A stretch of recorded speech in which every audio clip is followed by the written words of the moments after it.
আসসালামু আলাইকুম ফুটবল প্রেমীরা।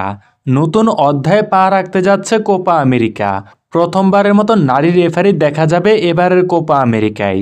নতুন একটি অধ্যায়ে পা রাখতে যাচ্ছে বিশ্বের সবচেয়ে পুরনো আন্তর্জাতিক ফুটবল প্রতিযোগিতা কোপা আমেরিকা। দক্ষিণ আমেরিকার শ্রেষ্ঠত্ব অর্জনের লড়াইয়ে আসন্ন প্রতিযোগিতায় প্রথমবারের মতো দেখা যাবে নারী ম্যাচ অফিসিয়ালদের। 1916 সালে শুরু হওয়া কোপা আমেরিকার 48তম আসরের পর্দা উঠবে আগামী 21শে জুন 16টি দলের অংশগ্রহণে, যা চলবে আগামী 15ই জুলাই পর্যন্ত। এবারের প্রতিযোগিতায় নারী ম্যাচ অফিসিয়াল থাকার বিষয়টি শুক্রবারই নিশ্চিত করেছে দক্ষিণ আমেরিকার সর্বোচ্চ ফুটবল নিয়ন্ত্রণ সংস্থা কনমেবল। সব মিলিয়ে 101 জন ম্যাচ অফিসিয়াল থাকবেন এবারের কোপা আমেরিকায়। তাদের মধ্যে নারী থাকবেন 8 জন, 2 জন পালন করবেন মূল রেফারির দায়িত্ব।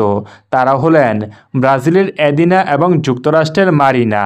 ভিএআর অফিসিয়াল হিসেবে থাকবেন একজন নারী, তার নাম গুজমান।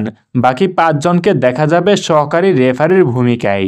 তারা হলেন ব্রাজিলের বাক, কলম্বিয়ার ম্যারি, ভেনেজুয়েলার রদ্রিগেজ, আমেরিকার 2 জন মায়ো এবং নেসবিট।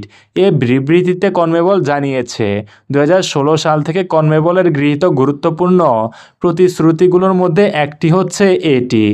এর লক্ষ্য মাঠ ও মাঠের বাইরের নারীদের আরও বেশি উন্নয়ন এবং পেশাদারিত্বের মাধ্যমে বিভিন্ন প্রতিযোগিতায় লিঙ্গ ভেদাভেদ দূর করা। 2021 সালে প্রথম নারী রেফারি হিসেবে ছেলেদের সিনিয়র পর্যায়ে ফিফা প্রতিযোগিতায় দেখা গিয়েছিল অ্যান্দ্রিনাকে। তিনি দায়িত্ব পালন করেছিলেন ফিফা ক্লাব বিশ্বকাপে। পরের বছর কাতারে অনুষ্ঠিত বিশ্বকাপ ফুটবলে রেফারির ভূমিকায় ছিলেন বাক এবং নেসবিট।